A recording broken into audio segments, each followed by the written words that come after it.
नमस्कार विद्यार्थी मित्रांनो, विज्ञान व तंत्रज्ञान मायक्रो अनालिसिस सिरीजच्या 5व्या भागामध्ये तुमचं स्वागत आहे।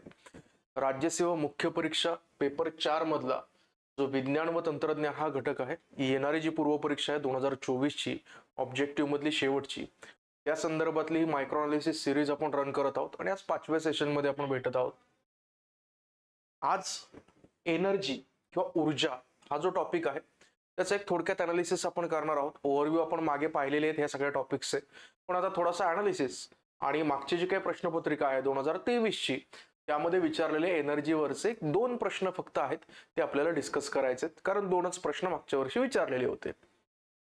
सो आपण याच्या सिलेबस कडे जर आपण पाहिलं तर एनर्जी किंवा ऊर्जा या चॅप्टर मध्ये आपल्याला 2 प्रामुख्याने घटक दिसतात। एक म्हणजे पारंपरिक ऊर्जा स्रोत किंवा आपण ज्याला कन्व्हेन्शनल एनर्जी सोर्सेस असं म्हणतो, आणि दुसरे म्हणजे अपारंपरिक ऊर्जा स्रोत, म्हणजे ऊर्जा स्रोतांचं वर्गीकरण आपल्याला करायचं असतं, कन्व्हेन्शनल आणि नॉन कन्व्हेन्शनल। मग कन्व्हेन्शनल म्हणजे कोणते किंवा पारंपरिक म्हणजे कोणते, तर जे आपल्या दैनंदिन वापरात मोठ्या प्रमाणावर असतात किंवा जनरली जे मोठ्या प्रमाणात आपण वापरतो ते पारंपरिक रोजच्या वापरातले, आणि ज्यांचा वापर थोडा अभावाने होतो किंवा थोडा विरळ होतो, कमी प्रमाणात होतो, ते कुठले असतात, अपारंपरिक। मग आपल्या दैनंदिन जीवनामध्ये कोणती अशी ऊर्जा साधनं आहेत, कोणते एनर्जी सोर्सेस आहेत की जे आपण प्रामुख्याने वापरतो, तर त्यापैकी जर आपण पाहिलं तर कोल म्हणजे दगडी कोळसा आहे, त्यानंतर पुढे जर आपण पाहिलं तर पेट्रोलियम आहे म्हणजे खनिज तेल आपण ज्याला म्हणतो, त्यानंतर नैसर्गिक वायू किंवा नॅचरल गॅस आपण म्हणतो, ते पारंपरिक मध्ये मोडतात।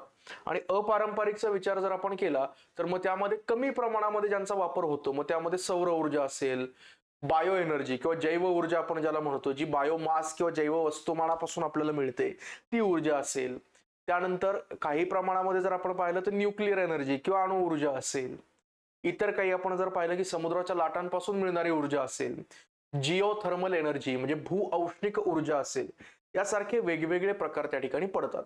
सो प्रामुख्याने आपल्याला या चॅप्टर मध्ये काय करायचंय की पारंपरिक ऊर्जा स्रोत आणि अपारंपरिक ऊर्जा स्रोत यांच्याशी निगडित जे काही आपण म्हणूयात की ऍप्लिकेशन्स आहेत किंवा ऍप्लिकेबल इंडस्ट्रीज आहेत, तर त्यांच्याबद्दल काही माहिती जाणून घ्यायची असते। त्याचसोबत महाराष्ट्रामधली जी काही वीज निर्मिती आहे ती वीज निर्मिती आणि वीज वितरण या संदर्भात आपल्याला जाणून घ्यायचं असतं। वीज निर्मिती किंवा वीज वितरण याच्याबद्दल आणखी काय आपण म्हणू शकतो डिटेलमध्ये जर गेलो तर त्यामध्ये विजेच्या संदर्भात 3 प्रकार असतात। एक म्हणजे विजेची निर्मिती असते, साधारण जे काही विद्युत निर्मिती प्रकल्प असतात तर त्याच्यामध्ये ती निर्माण होते, मग कदाचित औष्णिक विद्युत निर्मिती म्हणजे थर्मल पॉवर प्लांट असतात, जलविद्युत निर्मिती हायडल पॉवर प्लांट आपण ज्यांना म्हणतो किंवा हायड्रो इलेक्ट्रिक पॉवर प्लांट असं आपण त्यांना साधारणपणे म्हणतो, न्यूक्लिअर पॉवर प्लांट्स आहेत म्हणजे अणुविद्युत निर्मिती केंद्र साधारणपणे आहेत, पवन ऊर्जेमार्फत आपण विद्युत निर्मिती करतो, विंड एनर्जी विंड मिल्सच्या सहाय्याने आपण ती करतो साधारणतः। तर यासारखे जे काही विद्युत निर्मिती आहे ती विद्युत निर्मिती, त्यानंतर विद्युत पारेषण किंवा ज्याला ट्रान्समिशन आपण म्हणतो, आणि तिसरा प्रकार जो असतो तो म्हणजे वितरण, डिस्ट्रीब्युशन ऑफ इलेक्ट्रिसिटी। विद्युत निर्मिती, विद्युत पारेषण आणि विद्युत वितरण याचं प्रोडक्शन असेल, पारेषण म्हणजे ट्रान्समिशन आणि वितरण म्हणजे डिस्ट्रीब्युशन, तर यांच्याशी निगडित संस्थात्मक रचना आपल्याकडची आपल्याला जाणून घ्यायची आहे। त्याचसोबत आणखी एक महत्वाची टर्म ज्याच्यावर त्याचा प्रश्न विचारता येते, एक म्हणजे ऑफ ग्रिड आणि ऑन ग्रिड असे वीज वितरणाच्या संदर्भात आणि निर्मितीच्या संदर्भात 2 प्रकार पडतात, ऑफ ग्रिड आणि ऑन ग्रिड। तर हे नेमके काय आहेत, त्याचा अर्थ काय, त्याचे वेगवेगळे रिक्वायरमेंट्स काय असतात, त्याचे फायदे किंवा तोटे साधारणपणे काय असतात, हे आपल्याला त्या ठिकाणी पाहायचं। त्याच्याशी निगडित प्रश्न देखील आपल्याकडे आहे, तो देखील आपण त्यामध्ये डिस्कस करणार आहोत। आणि ऍट द एंड याच्याशी निगडित जे काही इश्यूज आहेत, मग आता सोशल इश्यूज कुठले आहेत, तर ऊर्जा संकटाची एक समस्या आहे, प्रॉब्लेम ऑफ एनर्जी डेफिसिट असे त्याला म्हटलं जातं, की हे जे काही आपण नैसर्गिक स्रोत आहेत त्यापैकी बरेचसे पारंपरिक आहेत, दगडी कोळसा, नैसर्गिक वायू, खनिज तेल, हे जरा वापरले आपण याच दराने तर ते काही दिवसांमध्ये संपुष्टात येण्याचा धोका आहे. म्हणजे आज जर आपण पाहिलं तर अप्रॉक्सिमेटली अबाउट 60% म्हणजे टोटल जे काही आपल्याला ऊर्जेची आवश्यकता आहे, ऊर्जेची गरज आहे, त्यापैकी 60% विद्युत निर्मिती ही आपण केवळ आणि केवळ त्या पारंपरिक ऊर्जा स्रोतांपासून करतो, जे काही काळानंतर संपुष्टात येतील कारण यांचे साठे मर्यादित आहेत. बरोबर ना? मग हे जे ऊर्जा संकट आहे म्हणजे 60% अचानक संपली तर ते जे काही डेफिसिट तयार होणार आहे किंवा जी काही कमतरता तयार होणार आहे ही कशी भरून काढायची, हा जो काही मूलभूत प्रश्न आहे म्हणजे त्यालाच आपण ऊर्जा संकटाची समस्या म्हणतो. तर याच्यावरती उपाय काय किंवा याच्यावरच्या उपाययोजना काय, तर त्यामध्ये मग पुन्हा एकदा आपण अपारंपरिक ऊर्जा स्रोतांचं प्रमाण वाढवण्याचा प्रयत्न करतोय. मग त्यामध्ये सोलर एनर्जीचा विकास किंवा सौर ऊर्जेचा विकास करण्याचा प्रयत्न आपण करतोय. मोठ्या प्रमाणामध्ये अणुविद्युत निर्मिती करण्याचा विचार आपण त्यामध्ये करतोय. बायोमास किंवा जैववस्तुमानाचा मोठ्या प्रमाणात वापर करण्याचा आपण प्रयत्न करतोय. पवन ऊर्जा असेल, त्याचसोबत आणखी जिओथर्मल एनर्जी, भूऔष्णिक ऊर्जा असेल, या स्रोतांच्या सहाय्याने कशी जास्तीत जास्त विद्युत निर्मिती करता येईल यासाठी आपण प्रयत्न करतोय. तर ह्या सगळ्या बाबी याच्यामध्ये आपल्याला अभ्यासायच्या असतात. आणि अगदी शेवटी या ऊर्जा या घटकाशी निगडित ज्या काही संस्था आहेत किंवा ज्या इन्स्टिट्यूट्स आहेत भारतात आणि त्यांच्याशी निगडित काही धोरणं जर असतील तर ती धोरणं किंवा पॉलिसी, तर एकंदरीत या सगळ्या कंटेक्स्ट मध्ये आपल्याला एनर्जी किंवा ऊर्जा या टॉपिकचा अभ्यास करावा लागतो. स्ट्रेट आणि सिंपल आहे, फारसं काही अवघड नाहीये.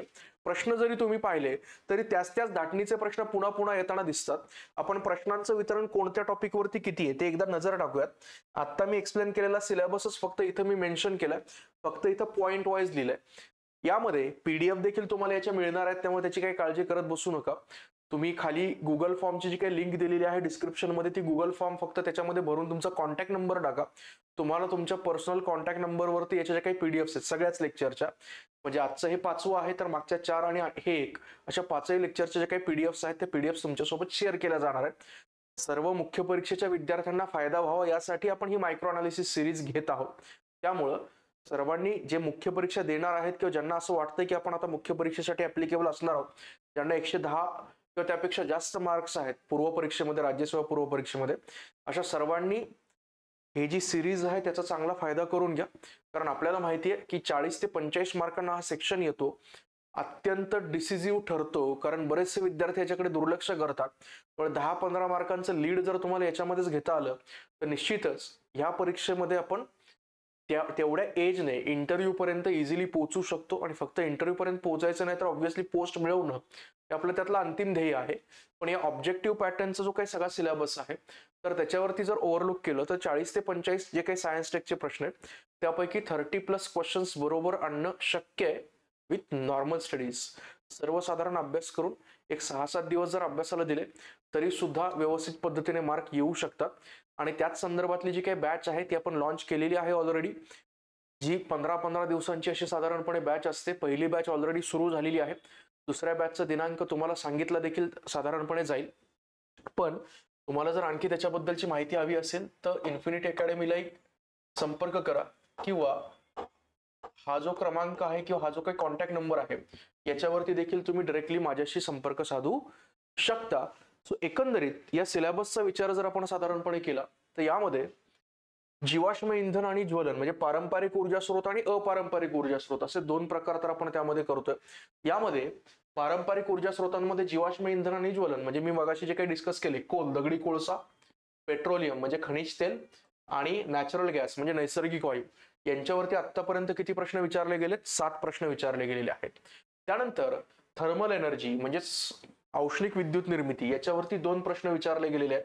औष्णिक म्हणजे कशाच्या सहाय्याने? दगडी कोळशाच्या सहाय्याने जी विद्युत निर्मिती होते त्या संदर्भात.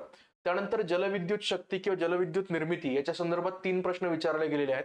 मग जलविद्युतच्या सहाय्याने म्हणजे हायडल पॉवर प्लांट जे काही असतात त्यामधून जी काही विद्युत निर्मिती होते त्याच्याशी निगडित साधारण 3 प्रश्न विचारले गेलेत. त्यानंतर ऊर्जा रूपांतरणासाठी आवश्यक द्रवगतीशास्त्र किंवा त्याला आपण काय म्हणतो, फ्लुइड मेकॅनिक्स असं म्हणतो. Okay, so fluid mechanics required for energy conversion. So त्याच्यावरती आतापर्यंत 2 जे प्रश्न आहेत हे 2 प्रश्न विचारले गेलेले आहेत. म्हणजे आतापर्यंत म्हणजे कधीपासून 2012 ते 2023 ची मुख्य परीक्षा, म्हणजे एकूण जर आपण पाहिलं तर जवळपास 12 मुख्य परीक्षा आहेत. एवढ्या मुख्य परीक्षांमध्ये विचारले गेलेले ते प्रश्न आहेत. प्रत्येक वर्षी एनर्जी या टॉपिक वरती किती प्रश्न येतात, तर हार्डली जर आपण पाहिलं तर जास्तीत जास्त 4 ते 5 आणि कमीत कमी 2-3 प्रश्न हे दरवर्षी विचारतात. सो 3 ते 5 अशी त्याची साधारणतः रेंज आहे. ऍक्च्युली एनर्जी प्लस न्यूक्लिअर म्हणजे ऊर्जा आणि अणुऊर्जा यांच्यावरती एकत्रित पद्धतीने जर पाहिलं तर जवळपास 8 प्रश्न विचारले गेलेले आपल्याला दिसतात.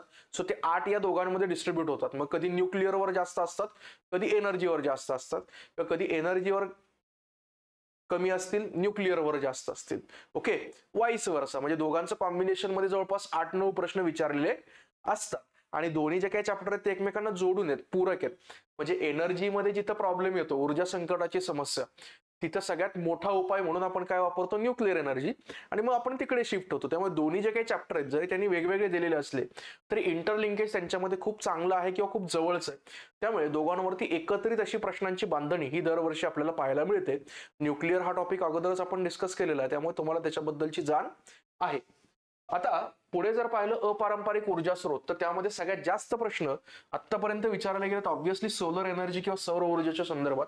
सोलर एनर्जी मध्ये आपल्याला एसपीव्ही म्हणजे सोलर फोटोव्होल्टाइक सेल, सोलर कुकर म्हणजे सौर चूल आपण म्हणतो, सौर पाणी तापक, त्यानंतर सौर ऊर्जेच्या विकासाशी निगडीत काही संस्था आणि त्यांनी निर्माण केलेली काही धोरणं किंवा कार्यक्रम असतील तर त्याबद्दलची माहिती आपल्याला घ्यावी लागते. आणि आतापर्यंत जर आपण पाहिलं तर याच्यावरती 10 प्रश्न विचारले गेलेले आहेत आतापर्यंतच्या परीक्षांमध्ये. जर आपण पाहिलं तर पवन ऊर्जा किंवा विंड एनर्जी अपारंपरिक मधली पुढची, त्याच्यावरती सुद्धा 3 प्रश्न हे आतापर्यंत विचारले गेलेले आहेत. समुद्र लाटांच्या मार्फत जी काही ऊर्जा निर्मिती होते किंवा ओटेक असं त्याला म्हटलं जातं, OTEC, तर त्या संदर्भात आपल्याला अभ्यासाला लागणारे अजूनपर्यंत प्रश्न आलेला नाहीये, पण येण्याची शक्यता मात्र आहे, कारण शेवटची परीक्षा आहे. सो थोडासा वेगळेपणा काहीतरी जपणार. त्यानंतर भूऔष्णिक ऊर्जा किंवा जिओथर्मल एनर्जी याच्यावरती आतापर्यंत 2 प्रश्न विचारले गेलेले आहेत 2 वेळा. जैव वस्तुमान म्हणजेच बायोमास याच्याशी निगडीत काही टॉपिक्स आहेत. मग त्यामध्ये बायोगॅस असेल, पेट्रो प्लांट्स असतील, त्यानंतर बायोडिग्रेडेबल वेस्ट म्हणजेच जैविक विघटनक्षम कचरा, याच्यावरती आधारित जवळपास 13 प्रश्न हे आतापर्यंत विचारले गेलेले आहेत. म्हणजे एकंदरीत जर पाहिलं तर एनर्जीमध्ये 90% ऑफ द क्वेश्चन्स, 90% प्रश्न जे काही विचारले गेलेत ते पारंपरिक ऊर्जा स्रोत आणि अपारंपरिक ऊर्जा स्रोत याच घटकांवरती विचारले गेलेत. आणि हे याच्या अंतर्गत येणारे काही उपघटक मी तुम्हाला साधारणतः सांगितले. सो तयारी करताना सगळ्यात जास्त फोकस एनर्जीमध्ये करताना या घटकावरती असला पाहिजे, आणि इतर घटक जे असतात ते ओव्हरलुक आपण करून घेणं गरजेचं आहे. म्हणजे पुढचे घटक जर आपण पाहिले तर त्यामध्ये भारतामधील ऊर्जा संकट म्हणजे ऊर्जा संकटाची समस्या, मग त्यासाठी ministry of new and renewable energy MNRE, MEDA, IREDA Indian renewable energy development association यासारख्या संस्थांनी काही धोरणं बनवलेली आहेत किंवा काही ऊर्जा निर्मितीसाठी कार्यक्रम आखलेले आहेत, तर ते आपल्याला अभ्यासायला लागतात. फार जास्त नाही, हार्डली 4-5 पॅराग्राफ याच्याबद्दल वाचले की हे सगळं कव्हर होऊन जातं. फार काही जास्त वेळ त्याला आवश्यक नसतो. त्यानंतर वीज वितरण आणि विद्युत पुरवठा यंत्रणा म्हणजे मगाशी मी तुम्हाला सांगताना जे काय म्हटलं वीज निर्मितीच्या संदर्भात 3 असतात, विद्युत निर्मिती, विद्युत पारेषण आणि विद्युत वितरण. तर या संदर्भात अभ्यास करावा लागतो. त्याच्याशी निगडीत ज्या काही संस्था आहेत तर नॅशनल ग्रीड याच्याबद्दल थोडक्यात वाचायला लागतं. आणि मग त्या नॅशनल ग्रीडच्या संदर्भातच of grid and on grid solar PV systems की ऑफ ग्रिड आणि ऑन ग्रिड सोलर फोटोव्होल्टाइक सिस्टीम ही काय असते, कशासाठी असते. सिंपल असतं की सोलरच्या साहाय्याने विद्युत निर्मिती करतो, ती जर ग्रिडला जोडलेली असली तर त्याला ऑन ग्रिड म्हणतात, आणि मुख्य ग्रिडला जोडलेली नसेल, इंडिपेंडेंट असेल, बॅटरीमध्ये तुम्ही स्टोअर करत असाल तर त्याला आपण म्हणतो ऑफ ग्रिड. एवढं सिंपल आणि स्ट्रेट फॉरवर्ड आहे, बाकी काही त्याच्यामध्ये वेगळं असं काही नाही. त्यानंतर ऊर्जा सुरक्षा, परत ते एनर्जी सिक्युरिटी हा पार्ट आलाच. संशोधन व विकास आणि यामधील कार्यरत संस्था, शेवटी मी जो काही तुम्हाला संस्था किंवा इन्स्टिट्यूशन्सचा पार्ट सांगितला होता सिलेबसमध्ये त्याच्याशी निगडीत आहे. याच्यावरती आतापर्यंत 4 प्रश्न विचारले गेले. वीज वितरण वगैरे याच्यावरती 4 प्रश्न विचारले गेलेले आहेत. आणि ऑफ ग्रिड ऑन ग्रिड याच्यावरती आतापर्यंत 2 प्रश्न विचारले गेलेत. कारण 2020 मध्ये जेव्हा सिलेबस रिवाइज झाला तेव्हा हा पॉईंट फक्त ऍड केला, आणि मग 2021च्या परीक्षेत एकदा विचारले आणि 2023च्या म्हणजे आता गेल्या वर्षीच्या परीक्षेमध्ये एकदा याच्यावरती विचारलेलं आहे, कारण नव्याने ऍड केलेले पॉईंट आहेत. एवढं लक्षात घ्या की सिलेबसमध्ये 2020 मध्ये रिवाइज झाल्यानंतर जे पॉईंट ऍड केले गेलेले आहेत त्या सगळ्या पॉईंट वरती प्रश्न असणार आहेत 2024च्या मुख्यमध्ये सुद्धा.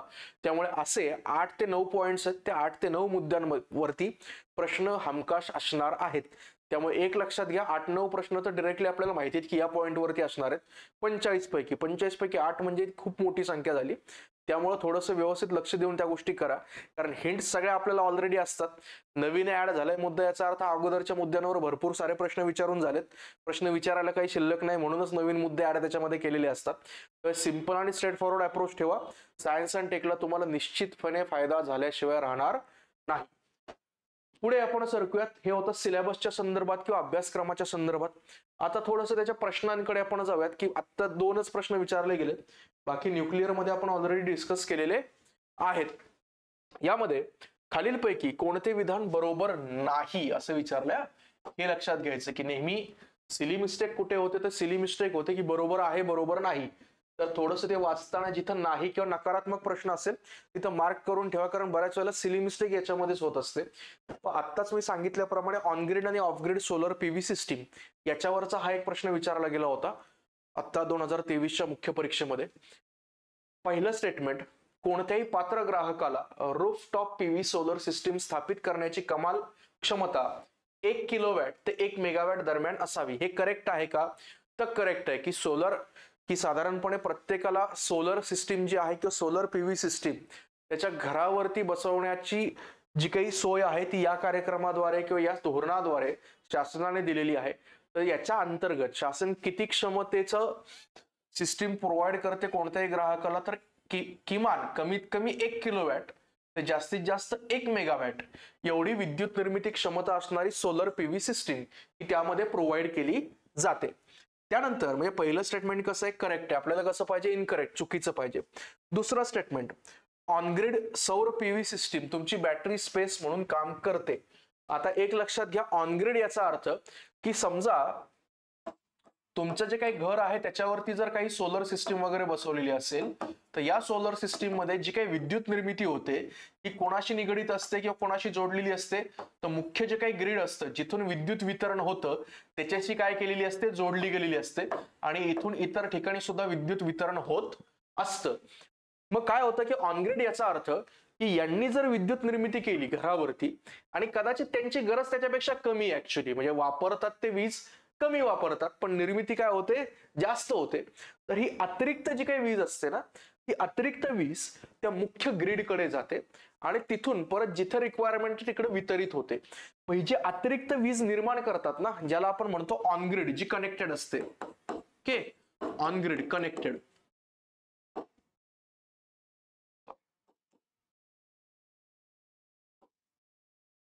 Extremely sorry, just a moment.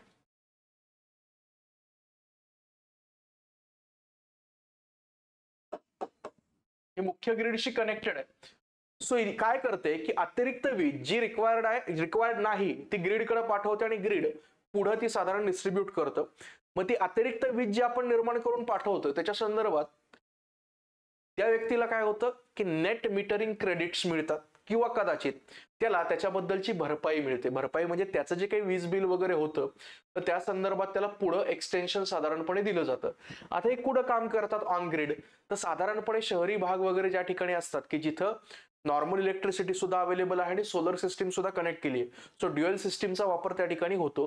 तर त्या ठिकाणी या ऑनग्रिड सिस्टीमचा वापर होतो. पण रिमोट एरियात जे असतात ना की दुर्गम भाग वगैरे जिथं वीज पोहोचलेलीच नाहीये, तर अशा ठिकाणी शक्यतो ऑफग्रिडचा वापर होतो. ऑफग्रिड मध्ये काय असतं की ऑफग्रिड मध्ये तुम्ही सोलरच्या साहाय्याने विद्युत निर्मिती करता, सौर ऊर्जेच्या साहाय्याने विद्युत निर्मिती आपण करतो, पण ही निर्माण केलेली जी काही वीज असते किंवा इलेक्ट्रिसिटी असते ही एका बॅटरीमध्ये स्टोअर करून ठेवली जाते. आणि ही जी बॅटरी असते या बॅटरीतून मग ती वीज घरातली जी काही कार्य असतात त्यासाठी वापरली जातात. सो याला काय म्हणतो आपण, ऑफ ग्रिड असं म्हणतो, की ती ग्रिडला जोडलेलं नसतं. म्हणजे अतिरिक्त वीज निर्माण वगैरे त्याच्यामध्ये हा प्रश्नच नाहीये, कारण जेवढी बॅटरीची कॅपॅसिटी तेवढीच विद्युत निर्मिती ते करणार आहे आणि बॅटरीमध्ये साठवलेली जी काही वीज आहे ती काय करणार आहे, पुढे वापरणार आहे. आता प्रश्नाकडे येऊयात. मला वाटतं सगळंच मी तुम्हाला सांगितलंय त्यामुळे प्रश्नाचं आता उकल तुम्हाला मिळेल. ऑनग्रिड सौर पीव्ही सिस्टीम तुमची बॅटरी स्पेस म्हणून काम करते का? यस, काम करते, कारण याच्यात बॅटरीची आवश्यकता नसते. त्यामुळे बॅटरी स्पेस म्हणून कोण काम करतं, ग्रिडच काम करतं, की तिकडूनच वीज साधारणपणे आपल्याला मिळत राहते. त्यामुळे याला सेपरेट बॅटरीची आवश्यकता नसते.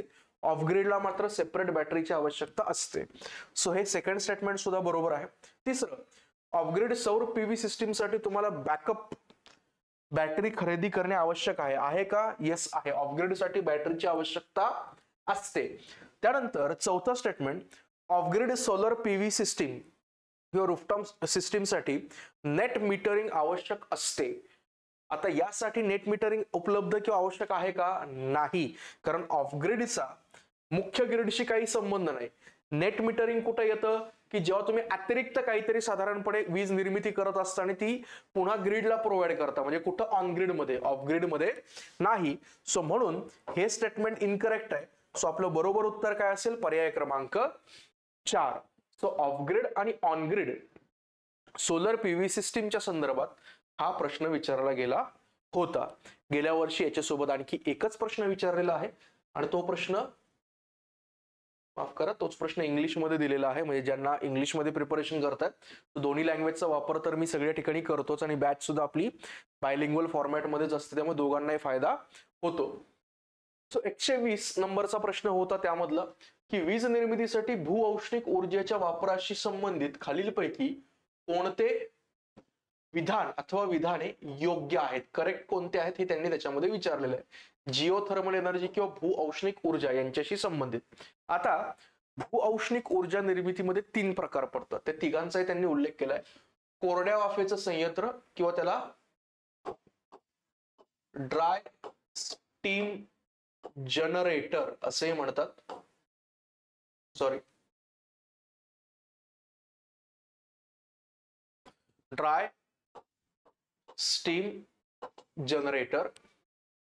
दुसरा जो आहे त्याला फ्लॅश स्टीम जनरेटर असं म्हणतात, फ्लॅश स्टीम जनरेटर. आणि तिसरा जो आहे त्याला बायनरी सायकल जनरेटर असंही म्हटलं जातं. आता कोरड्या वाफेचं संयंत्र म्हणजे काय की साधारणपणे भूऔष्णिक म्हणजे भूगर्भामध्ये अतिरिक्त तापमानामुळे, कारण भूगर्भात जसजसं खोल जातो तसतसं टेम्परेचर वाढत जातं. अगदी पृथ्वीच्या केंद्राजवळ जर पाहिलं तर 5000 डिग्री सेल्सिअस पेक्षाही जास्त तापमान आढळतं. एवढ्या मोठ्या प्रमाणाचं जे काही तापमान आहे त्याचा संबंध भूगर्भातल्या पाण्याशी येतो आणि पाण्याची वाफ तयार होते आणि पाण्याच्या वाफेचे असे मोठे मोठे साठे भूगर्भामध्ये आहेत. मग आपण काय करतो की अशा प्रकारे वाफेचा एखादा साठा सापडला तर ती जी वाफ आहे, कोरडी वाफ म्हणजे डायरेक्टली ती स्टीम, तर त्या वाफेचा वापर करून आपण जनरेटर जे असते ते फिरवतो आणि विद्युत निर्मिती करतो. तर आता याच्यामध्ये याचं जे काही टेम्परेचर असतं ना किंवा तापमान असतं हे इथं चुकीचं दिलं actually. It is in between 160 to 300, 160 ते 300 डिग्री सेल्सिअस या दरम्यान असतं. त्यामुळं ए हे जे स्टेटमेंट आहे ते करेक्ट नाही, हे कसं आहे, चुकीचं आहे. आता यातलं बी आणि सी हे स्टेटमेंट मात्र करेक्ट आहे की फ्लॅश स्टीम जनरेटर मध्ये काय असतं की 182 डिग्री सेल्सिअस किंवा 182 डिग्री सेल्सिअस पेक्षा जास्त तापमानाचं गरम पाणी वापरलं जातं. म्हणजे साधारणपणे भूगर्भामध्ये जे गरम पाणी सापडतं ना, तर त्या गरम पाण्याचं टेम्परेचर जर 182 डिग्री सेल्सिअस पेक्षा जास्त सापडत असेल तर त्याचा वापर करून, त्या गरम पाण्याचा वापर करून वाफ तयार केली जाते आणि त्याच्या सहाय्याने टर्बाईन जे असतं ते टर्बाईन फिरवलं जातं. तर त्याला फ्लॅश स्टीम जनरेटर असं म्हटलं जातं. आणि बायनरी सायकल जनरेटर याच्यामध्ये काय केलं जातं तर 107 ते 182 डिग्री सेल्सिअस दरम्यानचं जे काही गरम पाणी असतं ते गरम पाण्याचा वापर करून पुन्हा वाफ तयार केली जाते आणि त्या वाफेच्या सहाय्याने जनरेटर जे असतं ते जनरेटर फिरवलं जातं. सो सी सुद्धा काय आहे, करेक्ट आहे. बी आणि सी करेक्ट, ए इनकरेक्ट. सो पर्याय क्रमांक 3 हे काय असेल या प्रश्नाचं योग्य उत्तर असेल. तर एकंदरीत एनर्जी या चॅप्टरच्या संदर्भातलं एक मायक्रो अनालिसिस आपण याच्यामध्ये केला. अभ्यास करताना तुम्हाला निश्चितच याची मदत होईल अशी अपेक्षा करतो. जर तुम्हाला सायन्स अँड टेक्नॉलॉजी, विज्ञान व तंत्रज्ञान याची फॉर्मली बॅच करायची असेल, जी केवळ 15 दिवसांची बॅच आहे, 15 दिवसांमध्ये संपूर्ण जे 6 घटक आहेत तो सिलेबस आपण त्याच्यामध्ये कव्हर करतोय डेली 2 ते 3 तास. तुम्हाला माझा कॉन्टॅक्ट नंबर मी प्रोव्हाइड केलेला आहे. खाली डिस्क्रिप्शन बॉक्समध्ये सुद्धा कॉन्टॅक्ट नंबर्स त्या ठिकाणी दिलेले आहेत. गुगल फॉर्म दिलेला आहे, तो तुम्ही भरा आणि बॅच जॉईन करायची असेल तर निश्चितच त्या दिलेल्या क्रमांकावरती संपर्क करा. तुम्हा सर्वांना अभ्यासासाठी शुभेच्छा. Thank you very much.